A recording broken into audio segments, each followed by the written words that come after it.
बच्चूराज चंद्रवंशी है। बिहार में जो अभी बेरोजगारी का जो आलम है, इसके लिए आप क्या कहना चाह रहे हैं? बेरोजगारी यह अर्जित किया जाता है। बेरोजगारी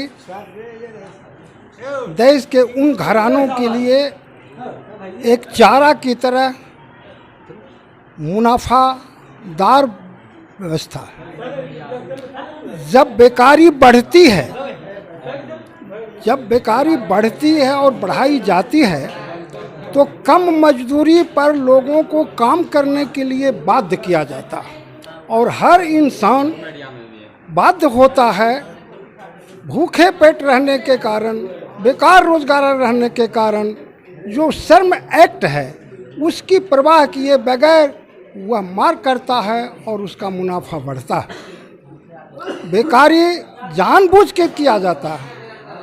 नौकरी है सपोज दैट बंधु, जब हमारे देश में इतने बेकार नौजवान पढ़े हुए हैं तो फिर ये कौन सी बात आ गई कि जो रिटायर करेंगे उन्हीं को फिर उसी कुर्सी पर रखा जाए? क्या यह व्यवहारिक है? ये आपका ज्वलंत मुद्दा है। अभी का ज्वलंत मुद्दा है। ये ज्वलंत मुद्दा है, आप उस पर रखते हैं। बहाली, जब देश के 1 करोड़ से ज़्यादा प्रत्येक साल जनवरी के दिन वह डेथ कर जाता है, जिसका आयु खत्म हो जाती है, चाहे सेंट्रल गवर्नमेंट का हो या राज्य सरकार का, तो 1 करोड़ प्रत्येक वर्ष वह युवा जो डिग्री ले करके जिसकी अब कीमत नहीं होता, उसकी चर्चा नहीं होती, वो शिक्षित बेरोजगारों में नहीं आता, उसका काउंटिंग नहीं होता। अब नए सर्टिफिकेट वाले जिनको 5 साल बचा, 2 साल बचा, 4 साल बचा, वह आते हैं कि बेरोजगार हैं। तो ये बताइए बंधु कि ये जो प्रत्येक साल 1 करोड़ जो लोग जो बूढ़ा पड़ गए, अब वो मरने वाले हैं, वो कहीं दरखास्त नहीं दे सकता, क्या उसकी गिनती है? क्या उसे भूख नहीं लगती? क्या उसे प्यास नहीं लगता? क्या उसके बाल बच्चे नहीं हैं? तो क्या बीमारी या भूख किसी की पूछ करके आती है? जब वह बीमारी और भूख पूछ के नहीं आती है, तो जब वह इंसान पैदा लिया ही धरती पर, तो वह भूख मिटाने के लिए दुनिया में जो भी कर्म होगा, कुकर्म होगा, वह कर रहा है और करते जाएगा। भूख किसी का इंतजार नहीं करता, जिसके कारण है कि समाज में क्राइम है। ये क्राइम रोकना चाहता है एसपी के द्वारा। क्राइम एसपी के द्वारा नहीं रोका जा सकता। एसपी साहब लाख चाहेंगे, क्राइम उनके कंट्रोल से बाहर की बात है। क्राइम जहां से पैदा होता है वह है सेंट्रलिज्म पॉइंट। सेंट्रलिज्म पॉइंट है जहां से व्यवस्था चलती है, जहां से रोजगार को रोका जाता है और बढ़ाया जाता है। आज हालत क्या है? आज देश का क्या हालत है? जो मजदूर 8 घंटा नियमतः काम था और आज उसको ठेकेदार 14 घंटा काम लेता है। आखिर श्रम एक्ट में संशोधन करने का क्या जरूरत थी? उसमें तो मदद करने की जरूरत थी। फुटपाथ पर कान पकड़ के जब चाहता रखता, जब चाहता निकाल देता। तो बंधु, क्या ये बेकारी बढ़ेगी या घटेगी?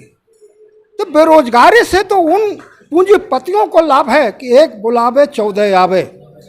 अगर उसका 5 को कम वेतन महसूस हुआ, हल्ला करेगा तो क्या कहेगा, तुम हटो यहाँ से, यहाँ 5000 हमारे सामने खड़ा है। वो तो तुरंत आ जाएगा। तुम मांगते हो रोज 500 रुपया, वो तो 100 रुपया में खटने के लिए तैयार है। और मार होता है, इनर स्ट्रगल होते हैं, जनता के बीच में एक दूसरे का खून खराबा होता है। ये स्थिति है। बेकारी पैदा किया जाता है।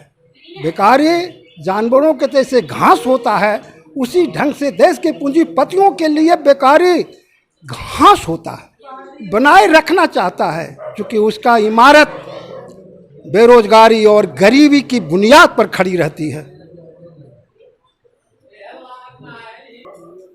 महंगाई एक हवा होती है। जैसे वस्तु बाजार में अगर उचित दाम पर खरीदने के लिए जाते हैं तो कहा जाता है कि उत्पादन ही नहीं हुआ।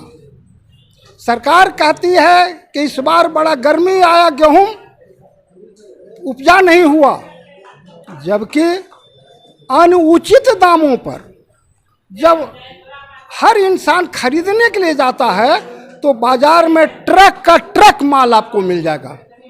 जब उत्पादन हुआ ही नहीं तो फिर उसके अनुकूल दाम देने पर ट्रक का ट्रक माल मिलता, और जब वाजिब दाम खोजने के लिए पेट के लिए जाता है तो कहता उत्पादन नहीं हुआ। देश में आज क्या स्थिति है? 20-20 लाख मीट्रिक टन गेहूं बांग्लादेश और लंका को दिया जा रहा है, और भारत के पूंजीपतियों के आंतरिक भाग से दे दिया गया इशारा कि पश्चिम में जाओ वहां बेचो। आम जनता तो इस बात को जानती नहीं है, इंटरनली मैटर, और हवा बहा दिया कि बस अब तो अरे भाई उत्पादन नहीं हुआ तो बताओ कि हमको माल कहाँ से मिलता है। ये हर वक्त यही देश का जो तरीका रहा है। आप ही सोचिए कि जो सरकार हर जगह जनता को गुमराह करती आई है, क्योंकि इसका पक्ष होता है कि जब इसका सिद्धांत ही है कि अमीरों को इतनी अमीरी बढ़ने दें, वह एक दिन थक करके गरीबों पर दया करेगा। जब दया का पात्र गरीब है, अधिकार का पात्र ये नहीं है, राइट इसको जब नहीं है, तो दया वो करेगा तने गरीब का उत्थान होगा। तो दया की डोर से बांध देने वाली नीतियां का मैं विरोध करता हूं, आम जनता इसका विरोध करती है। अधिकार को डोर से बांधो, इसका भी जीने का अधिकार है। ये पृथ्वी किसी के द्वारा बनाया हुआ नहीं है, यह प्रकृति का देन है, तो फिर तुम्हारा यह कब्जा किस बात? एक एक व्यक्ति को 10-10 बिल्डिंग है। अभी जो रियल एस्टेट देखते हैं, तो रियल एस्टेट का हाल देखिए बंधु, कि एक एक परिवार को जो धन्ना सेठ हैं महाराष्ट्र में, दिल्ली में, पटना में, कलकत्ता में, मद्रास में, बंगलोर में, इनका मकान कैठो खरीदा फ्लैट है भाई तो उन्हीं का। तो भैया ये फ्लैट उनके लिए बनाया जा रहा है, यहाँ झुंगे झोपड़ी में रहने के लिए इनके पास में पैसे नहीं है, और फ्लैट किसके लिए बनाया जा रहा है? तो वो खरीद रहे हैं, और पूरे शहर में मकान है सबका, और ताला लगा हुआ है, एगो उसका सिपा सलार खड़ा कर देता है। ये किसका बिल्डिंग है? तो फलना बाबू की। ये किसका बिल्डिंग है? तो फलना बाबू का। तो भाई ये रियल एस्टेट का कौन सा नियम है? रियल एस्टेट गरीबों के लिए है कि खास लोगों के लिए, 1% लोगों के लिए रियल एस्टेट है, आम पीपुल्स के लिए नहीं है। कि सरकार से अपील, तो सरकार के पास में हर चौक चौराहे पर उनका आंख है, उनका सूत्र है कि आप देखें कि देश के अंदर क्या हो रहा है। जब आप आंख रहते अंधा बन जाते हैं, जैसे सरकार कहती है प्रत्येक व्यक्ति को आय भारत में 20,000 रुपया हो गया है, ये सरकार का रिपोर्ट है। उनके कौन सा एजेंसी ये रिपोर्ट देता है वो तो वो जाने, लेकिन वो कहते हैं 20,000 रुपया प्रत्येक व्यक्ति जो कल पैदा लिया है उसके नाम पर भी 20,000 की आमदनी है महीना का।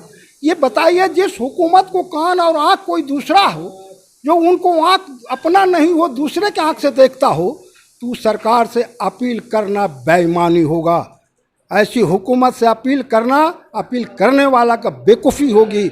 इसलिए ऐसे सरकार से उम्मीद करना बेकार है। सबडाहगिरी पहला नंबर तो मुंगेर की आबादी के हिसाब से एक है, जो 2-3 होना चाहिए। वह भी एक जो है से साल में 3 महीना ये चलता है, 4 महीना चलता है।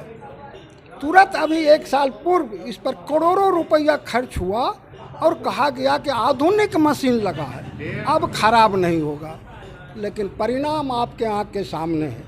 ये तजुर्बा आज का नहीं, जब से बना है इसका खेल यही जारी है। अब इसको किसको कहा जाए? जब बनते रहता है तो लोग जाते हैं पत्रकार पूछने के लिए, समाज सेवी पूछने के लिए, तो वहाँ लेबर रहता है, ये पता नहीं चलता किनके द्वारा बनाया जा रहा है, किनके यहाँ फरियाद किया जाए।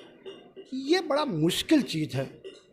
यह तो फिर वही कमाने का एगो जो नहीं नीति है, ऐसा रोड बनाना है, सालों भर कमाना है, 7 पुश्त बैठकर बाल बच्चे दूध मलाई खाना है।